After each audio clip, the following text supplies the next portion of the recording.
Text is history. Welcome to the future. Apple's future. Kinda neat. The digital age was not born peacefully. It emerged from a bitter rivalry between two of the most influential minds the world has ever known. Bill Gates, the young computer prodigy, We have an operating system. and Steve Jobs, the charismatic innovator. Today, for the first time ever, I'd like Macintosh to speak for itself. Two brilliant thinkers, Tell you what, I'll let you invest your $1 million in our company. willing to do whatever it takes How's 50 grand sound? Sounds amazing. to go down in history We had a deal that you agreed to. as the man who would make the computer personal. If Apple goes down, you've got no one to fight. And change the world forever.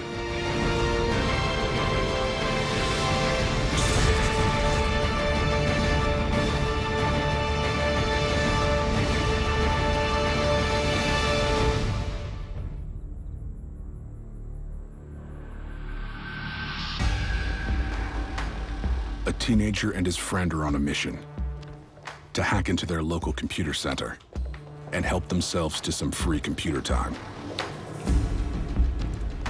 The hacker's name is Bill Gates. Bill Gates was a guy who came from a well-to-do family in Seattle, had a great education, was a smart guy, was by all accounts a very driven and competitive guy. That was his nature. Bill wanted to win. Even as a teenager, Gates possesses a rare knowledge. He knows how to operate a mainframe computer.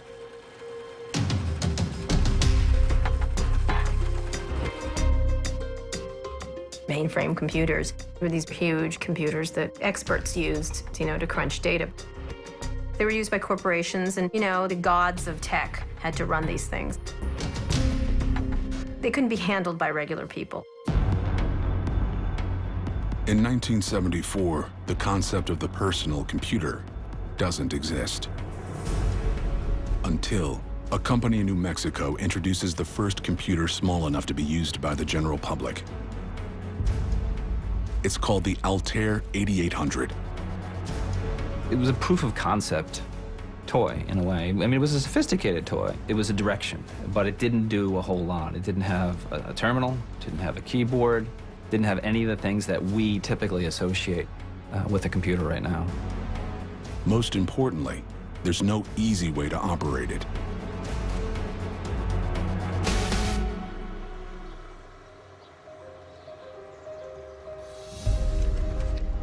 When the Altair is released, Bill Gates is a student at Harvard University. Gates and his friend Paul Allen know that to be useful, the Altair needs a programming language.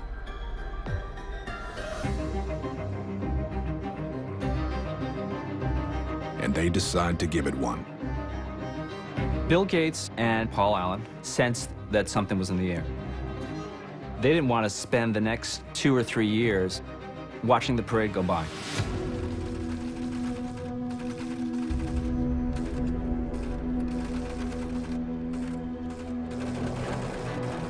They use an early form of programming in which holes are punched into spools of paper in patterns that form commands.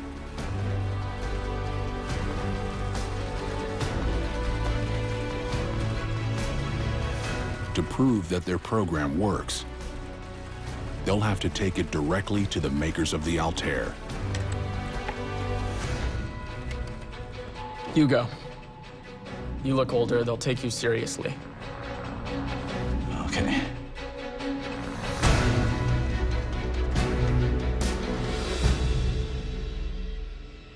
But Gates and Allen aren't the only ones determined to make computers easier to use. 3,000 miles away, the future of the personal computer is being imagined in a completely different way.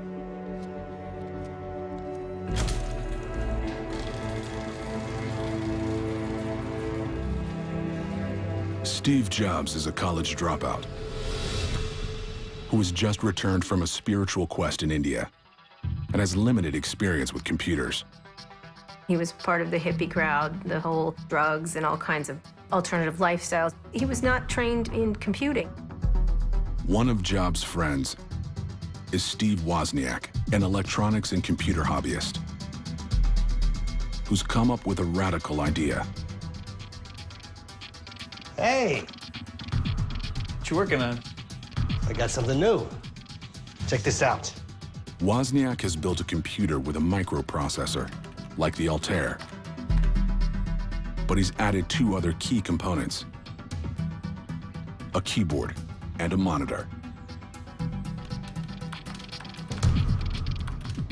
Instead of having to punch code into paper, programming can now be written directly using the same keys found on a typewriter. It was a eureka moment. I could type commands on the computer and they came up on my TV screen. These things I call eureka moments are surprises that even you didn't realize how important they were going to be for how things work. Jobs is immediately intrigued. But unlike Wozniak, Jobs is less interested in how computers work and more interested in how he can sell them. Steve was the total businessman. He wanted the company. I just wanted to build cool products. And that was pretty much our relationship. We needed each other so badly.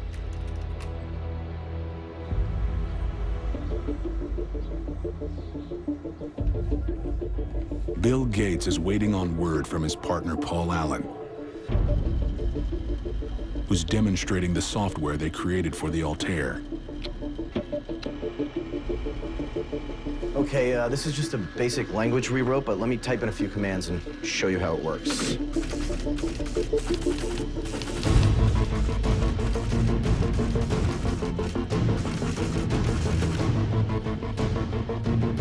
You don't know which ideas are going to have the greatest potential until you've actually put them in practice.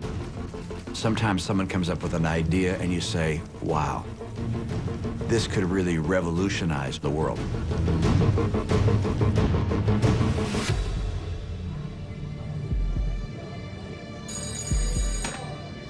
Paul?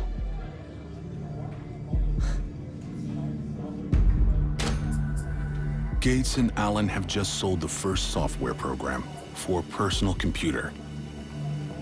It's enough to inspire Bill Gates to take the biggest risk of his life. At the age of 19, he drops out of Harvard, and along with Paul Allen, starts a small computer company in an Albuquerque strip mall. They call it Microsoft. In a California garage, another ambitious company is being born. Steve Jobs thinks he can sell the latest computer designed by his partner, Steve Wozniak. After all, it has 16 times the memory of the Altair 8800 and a memorable name. I was thinking Executech. Maybe Personal Computers, Inc. No.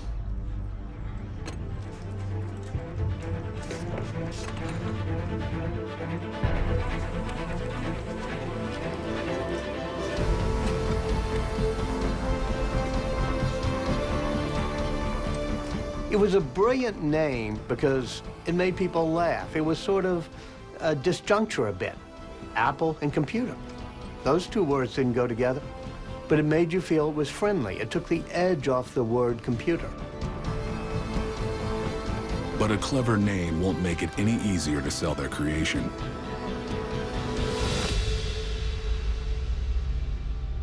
Well, as you can see, we're using the ASCII keyboard and as well as the MOS 6502 chip. Why didn't you use the Intel 8080?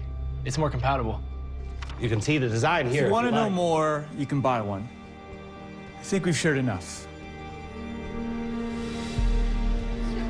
even with the revolutionary addition of a keyboard and monitor. The Apple I is a flop. Jobs only sells 200 units to computer hobbyists.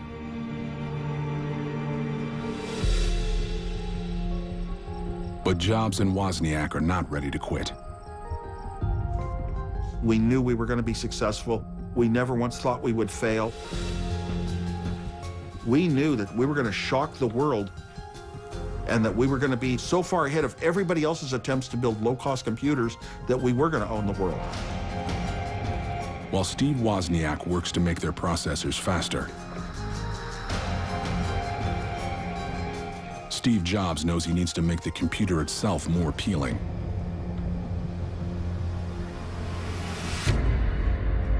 Not only to computer enthusiasts, but to everyone.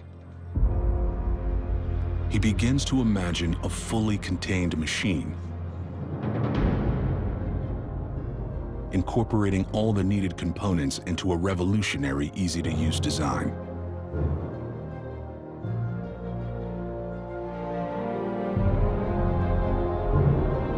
It was just a thing of beauty. Steve Jobs brought a whole different design and spiritual dimension to computing. He looked at the Zen of computing, and he was able to bring a sense of beauty to computing.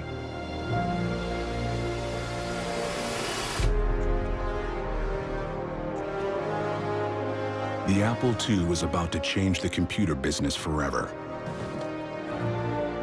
And one man is determined not to be left behind.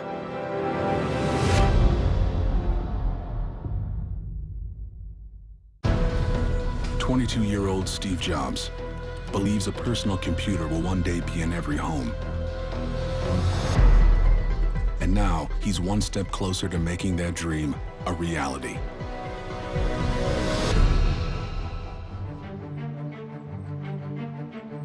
In June 1977, the Apple II was released, and it's unlike anything the public has ever seen before. Its easy-to-use design is an instant hit with consumers. And within a year of its release, the company is bringing in $8 million in sales. We started selling right away. We were so advanced in the computer world. It was color, it was graphics. We were so many light years ahead of everyone else.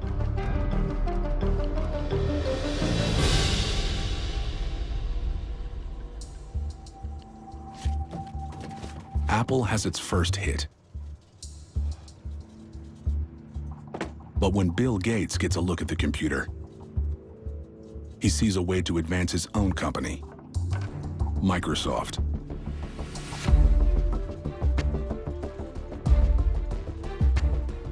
The Apple II may be perfect for everyday consumers, but its programming isn't compatible with most business software on the market. Gates knows if he can give it the ability to run business programs, he can cash in on Apple's success.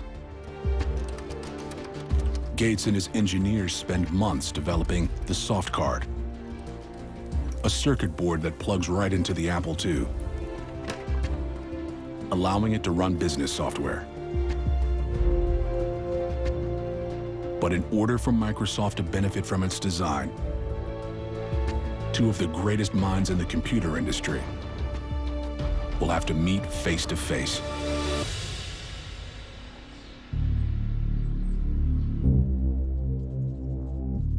Sure looks good. On the outside. It's what's inside that matters.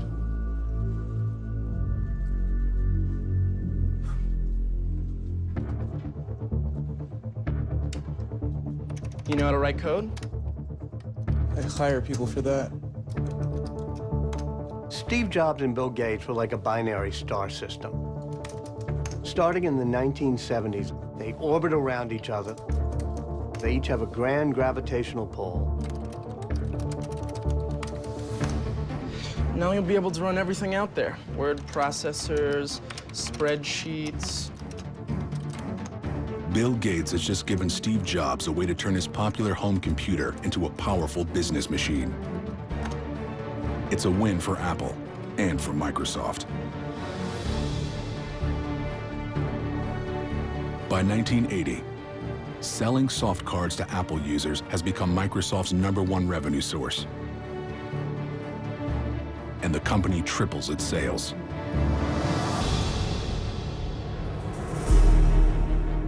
But Bill Gates is already looking past Steve Jobs and sets his sights on the biggest name in technology, IBM. For decades, IBM has been at the forefront of business technology. But now they want to get into the personal computer business. The thing that Gates saw that was important was IBM was going to be a big deal in this area. And so he wanted to be the principal software on that PC.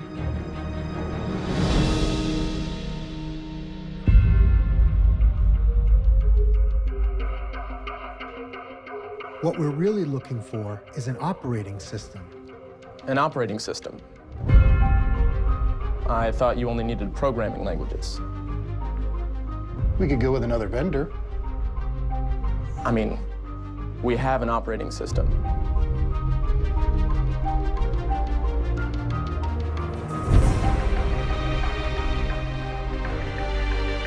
Gates makes a deal with IBM. Even though Microsoft hasn't actually built an operating system yet.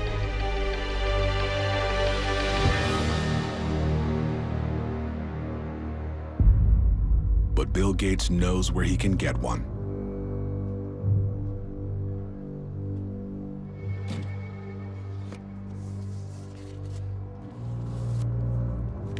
How's 50 grand sound? That sounds amazing. Who'd you say it was for? Confidential. Gates purchases an already finished operating system from a small software company and renames it Microsoft DOS. Basically, they said, we're gonna pay you $50,000 and we can do with this anything that we want with it. And the company was glad to sell it to them. Armed with an operating system, Bill Gates now has the upper hand.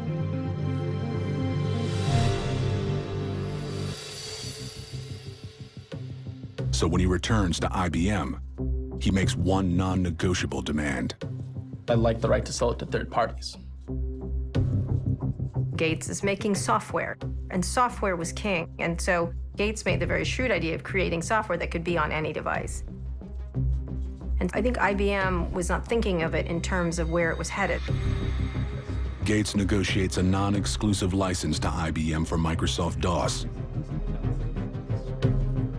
Now, Microsoft has the right to sell their operating system to any computer company in the world. It probably ranks as the greatest business deal in history. The money that DOS brought in made Microsoft an incredibly wealthy company. And when you have a lot of wealth, you have a lot of power. And you can begin to shape an industry.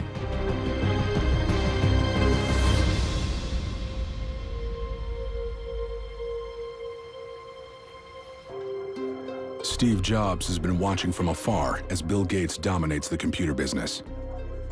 Apple's response to the IBM PC was, derision.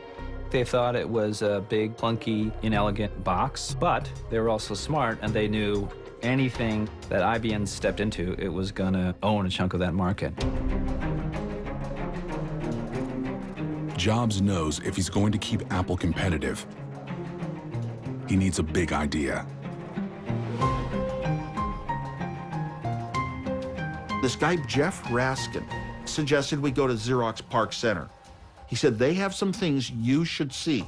They're under wraps, they're kind of secretive.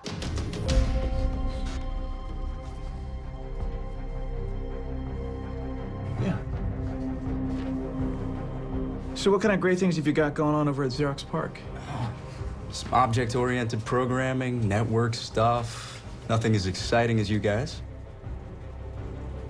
I tell you what, I'll let you invest your $1 million in our company if you give us a full tour of your facility.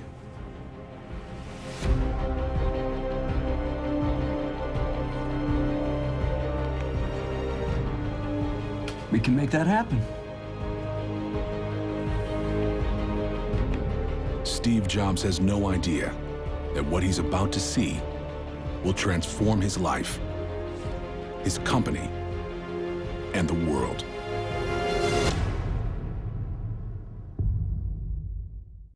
Andy, you're on the Mac team now. Burrell, you're also on the Mac team.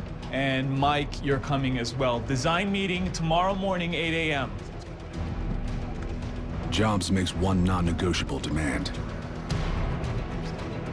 Everyone on the team must be as passionate as he is.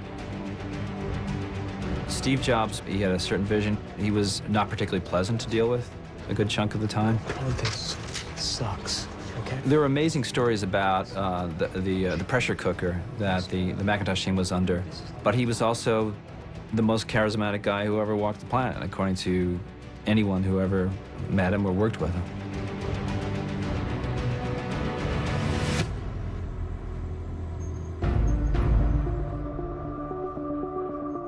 With building the Macintosh demanding all his attention, Jobs realizes he needs a proven business leader to run Apple.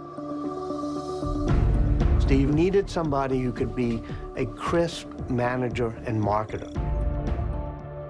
Because Steve was all over the place. He was not a great manager.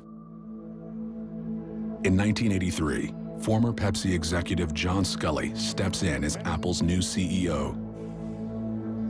Just as Jobs is nearing completion on the Macintosh. We're all set. All the top guys? Yep. All in for the Mac. Who'd you pick for software? Microsoft.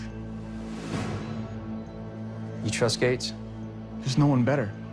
What he did for Apple II, insanely great.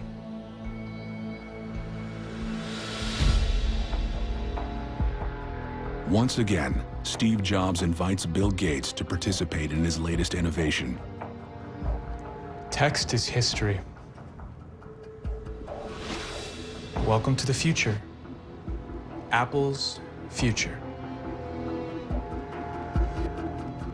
Steve wants to show off this notion that they're going to do this user interface that's really cool and graphical.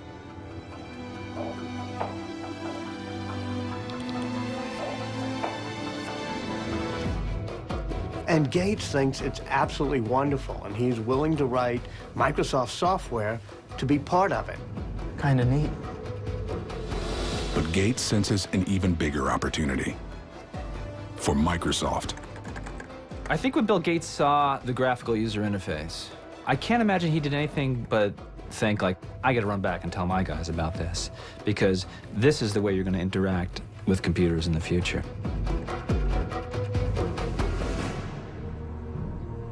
What's wrong with ours? It's brain dead. His can slide windows around. He can have two open at once. Why don't we just drum up a lookalike? We need to beat him to the punch. This has to happen now. Bill Gates decides to go after Apple directly. He instructs his team to start work on a graphical user interface that they call Interface Manager. In America, because anyone can use it. A child can use it. But by the fall of 1983, a different name would finally stick. Windows.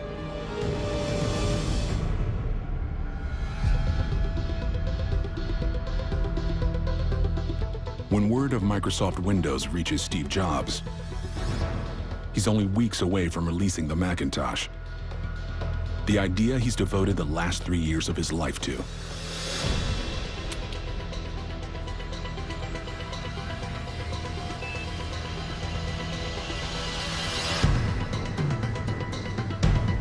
The man who Jobs thought was an ally has declared war. Gates, get him down here now.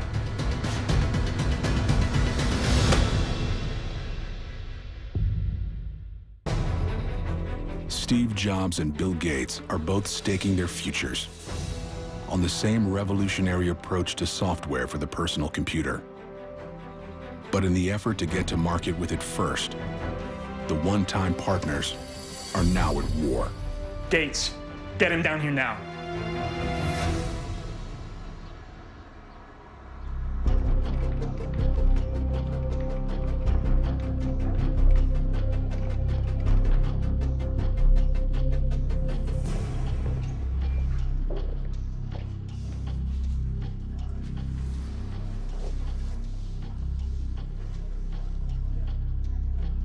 Is this how you treat your friends? I trusted you. I brought you in on the Apple II. I brought you in on the Macintosh. We had a partnership. We had a deal that you agreed to. And you're stealing from us. You're killing us, and I'm not gonna stand for it. Bill Gates is a smart guy, and he's a smart businessman, and he recognized an opportunity. He wanted to create a great computer. He wanted to create a great company, a strong company. And you do whatever you have to do to get that. Windows is still 2 years away from being ready. But Bill Gates knows he needs to beat Jobs to the announcement.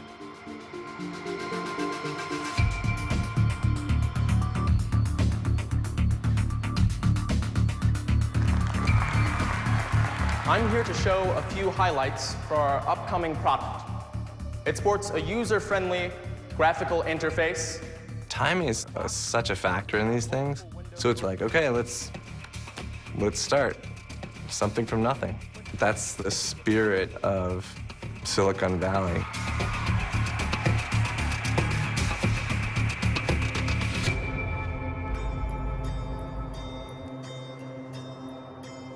Steve Jobs' dream has been hijacked.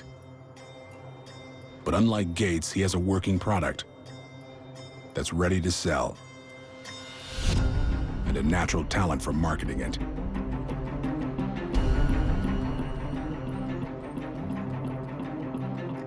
Many of us have been working on Macintosh for over 2 years now.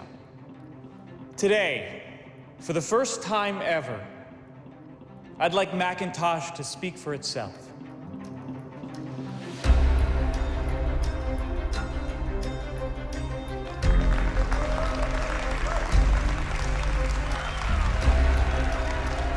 Hello, I am Macintosh. It sure is great to get out of that bag. The Mac was the ultimate fusion of beauty with technology. The world's first truly beautiful machine. It looks like it's smiling at you. It looks friendly. That made Steve Jobs' heart sing.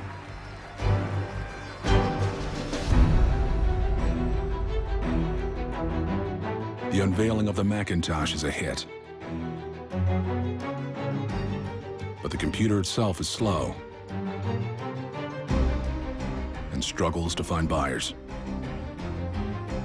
The Macintosh sales fell drastically. We had a factory designed to build 80,000 Macintoshes a month, and the sales fell to 500 a month. Our Apple stock dropped in half. This is scary stuff for a company.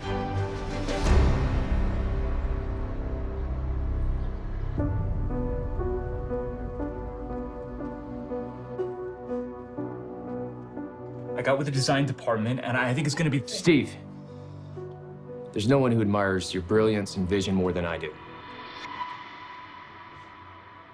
John, what are you saying? The board's decided that it's best if you step down.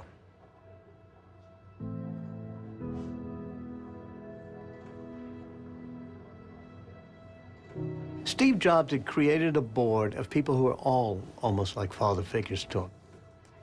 And they're looking at the kid, Steve Jobs, who had become undisciplined, was spending too much money, was antagonizing people, and they finally vote to kick him out of the company he founded. Steve told me it was like a kick in the gut.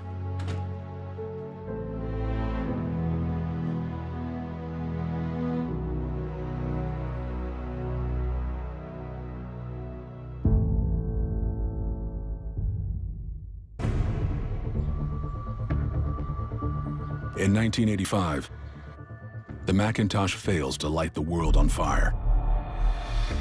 And Steve Jobs, the founder of Apple Computers, is out of his own company.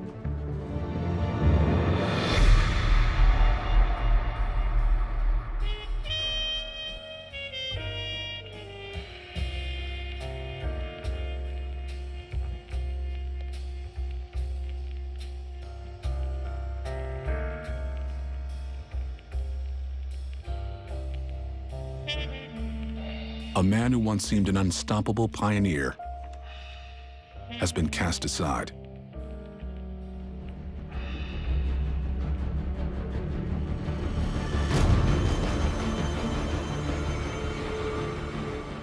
While his rival Bill Gates is building Microsoft into an empire, MS-DOS has become the standard operating system on millions of computers. And on November 20th, 1985, Bill Gates and Microsoft introduced Windows to the world.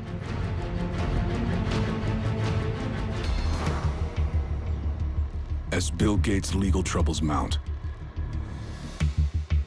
his competitor, Apple, is doing no better. Apple without Steve Jobs is not innovating. They're kind of milking the old product line. They don't even have a good new operating system. With Windows dominating the industry, Apple's share of the home computer market falls to 4%. And in 1996, the company loses $1 billion.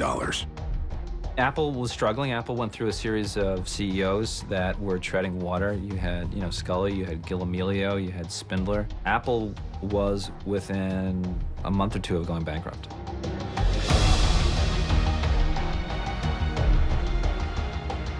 Apple stands on the brink of collapse.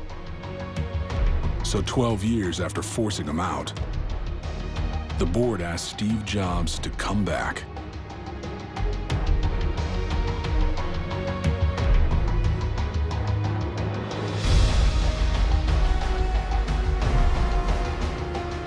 But before he can begin making Apple innovative again, Jobs knows he's going to need an infusion of cash, and fast.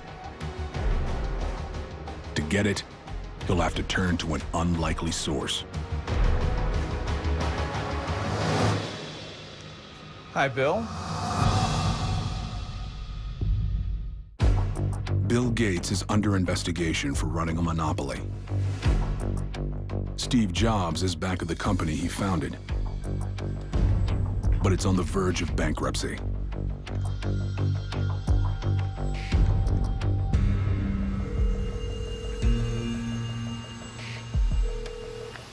Hi, Bill. Steve? I hear you're making friends with the Justice Department? and you're back on board a sinking ship. If Apple goes down, you've got no one to fight. But if you keep us in the game, you can go on winning. Think about it. It didn't behoove Gates for Apple to go away at that stage of the game. If you have no competitor, then people say, you own all the market, and that's not a good thing. It's better to have a crippled competitor than no competitor at all.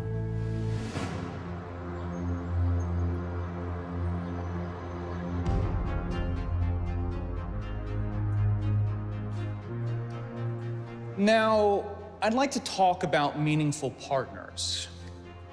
Apple lives in an ecosystem, and it needs help from other partners. And I happen to have a special guest with me today via satellite downlink, and if we can get him up on stage right now.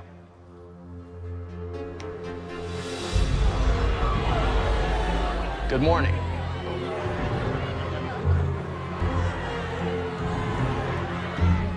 This was a remarkable moment when Steve Jobs brought Bill Gates up on the screen. The cult of Macintosh jeered and booed him. He was reviled as a monopolist, as a bully. They hated Windows, they hated PCs, and they hated Bill Gates. Despite initial backlash, Microsoft invests $150 million in Apple.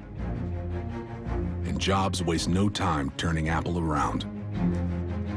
Steve just takes massive control, and he makes sure that the products are just relentlessly beautiful, like the original iMac with its translucent colors and that rabbit-shaped design.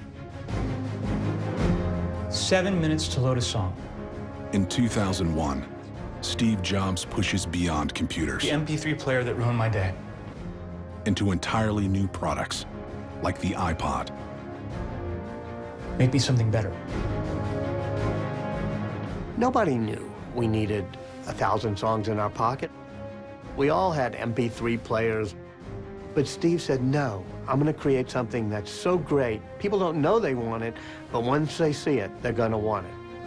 Everybody says, that's great. But Steve says, no, somebody's going to be smart enough to put this on a telephone, and we'll be left out. So he comes up with the iPhone. In 2007, fans wait in line as long as over 100 hours to buy what would become Steve Jobs' signature marvel, the iPhone. And Apple is on its way to becoming one of the most profitable companies in the world. The concept that you could carry around and hold these supercomputers in your hands and do all kinds of things with them and interact with the world is a big idea. You had to pick one person who impacted technology more than anyone in this era. It would have to be Steve Jobs.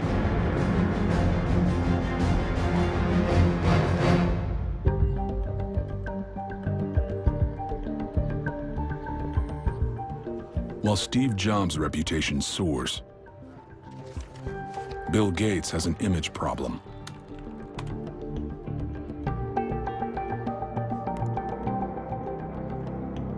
And if we can get him up on stage right now.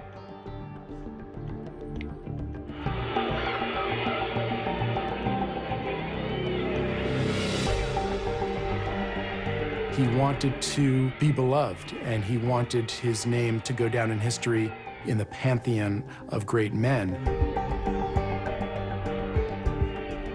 In an effort to redeem his legacy, Bill Gates, one of the wealthiest men in the world, turns to philanthropy. He was motivated to become a philanthropist, not only to make the world a better place, but to rehabilitate his image. The Bill and Melinda Gates Foundation becomes the largest private foundation in the world. Gates now is very compassionate and very wise, and has come around to the thinking that we all are on the same team. He's going to leave the world a better place.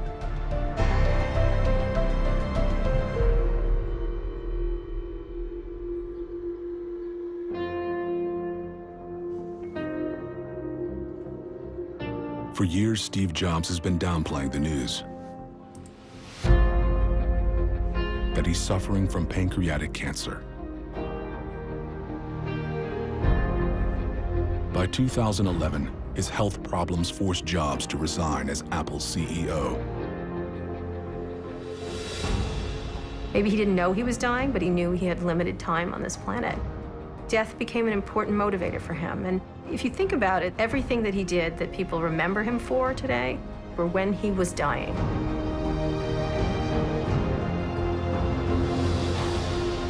His death is mourned the world over by legions of fans as devoted to the man as they are to his machines. In the year following his death, Apple would become the most valuable company on Earth.